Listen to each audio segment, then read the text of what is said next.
Il est drôle de voir comment l'inspiration fonctionne. Comment, à partir d'un souvenir, une œuvre peut voir le jour. Ce qui est encore plus fascinant, c'est de se dire que cette même création inspirera d'autres personnes. C'est un cycle infini, un processus sans fin. Toute œuvre est l'enfant d'autres créations. Parfois, la ressemblance est frappante et il est facile d'identifier les œuvres qui en sont à l'origine. Mais d'autres fois, le lien de parenté n'est pas simple à identifier. C'est en lisant une interview d'Akito Tsukushi, le papa du manga Made in Abyss, que je me suis fait cette réflexion. Mais pour vous en faire part, j'ai besoin de vous parler un peu plus de cette œuvre. Alors, installez-vous confortablement et bienvenue dans le premier épisode de cette série, Tu m'inspires. Made in Abyss est un manga publié en octobre 2012. En 2017, une version animée voit le jour, retraçant l'histoire des 3 premiers tomes.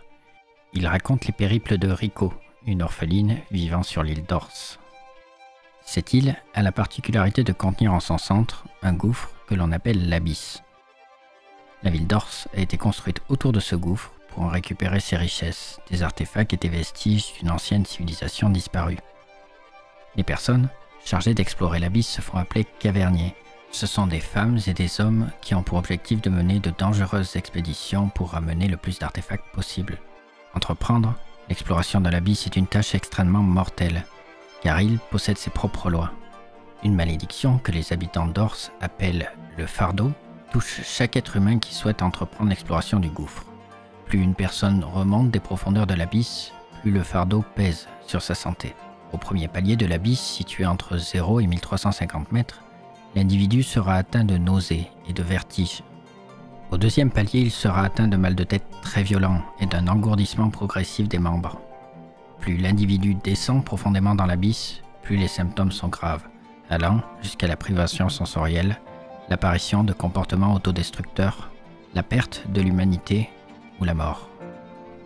Le fardeau n'est pas le seul frein rendant l'exploration difficile. L'Abysse est un écosystème à part entière. Chaque palier dispose de sa propre végétation, de son propre climat et créatures mortelles en tout genre. Descendre dans ces profondeurs est souvent synonyme de mort. Mais les êtres humains sont malgré tout mystérieusement attirés par ces profondeurs.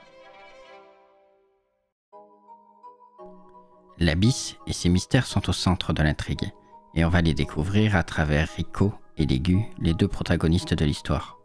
Très rapidement, on va se rendre compte que ce manga est une œuvre atypique avec une atmosphère bien particulière.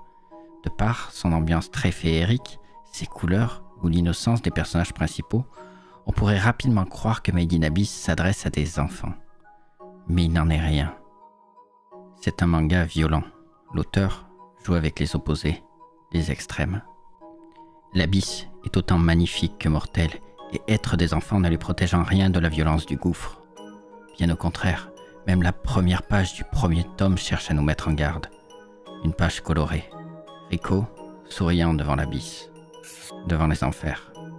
L'auteur joue constamment avec les extrêmes, et c'est l'un des éléments qui vient créer cette ambiance si particulière. Il n'a pas peur de casser les codes, de choquer.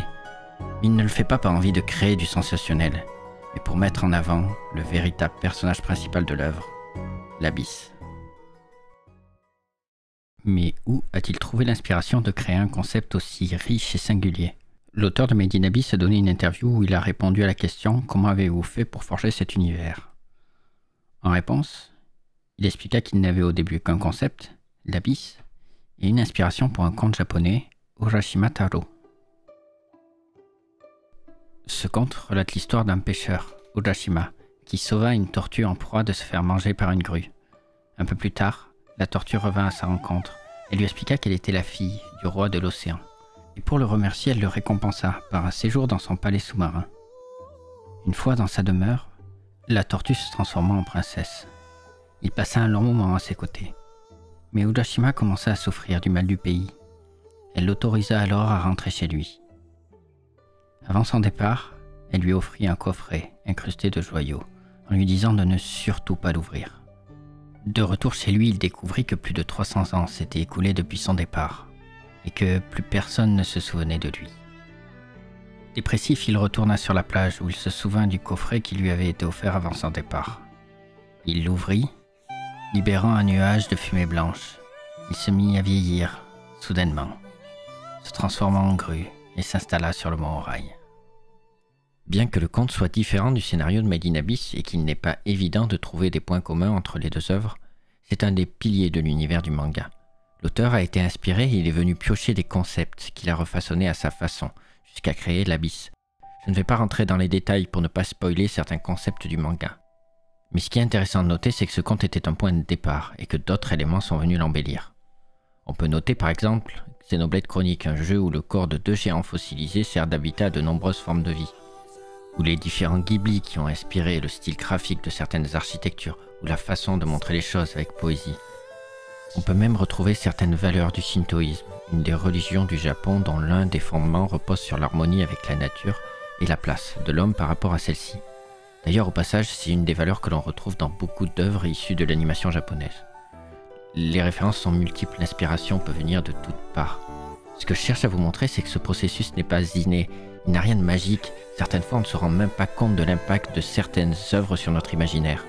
Elles attendent, en sommeil, quand quelque chose vienne les activer. Et Made in Abyss est une œuvre qui s'est activée pour moi et c'est pour ça que je voulais vous en parler aujourd'hui. Maintenant, je ne peux que vous recommander vivement ce manga. Si vous ne l'avez pas vu ou lu, foncez. Faites un premier pas dans l'Abyss, je vous promets, vous ne serez pas déçus. Mais je vous préviens, vous n'êtes pas prêts. C'est le genre d'œuvre qui ne vous laisse pas indemne. Et sinon, je vous donne rendez-vous dans 2 semaines pour la suite de cette petite série. N'hésitez pas à vous abonner et me faire vos retours sur la vidéo, et si vous avez aimé, à la partager. En attendant, je vous souhaite à tous une très bonne journée. Prenez soin de vous. Ciao.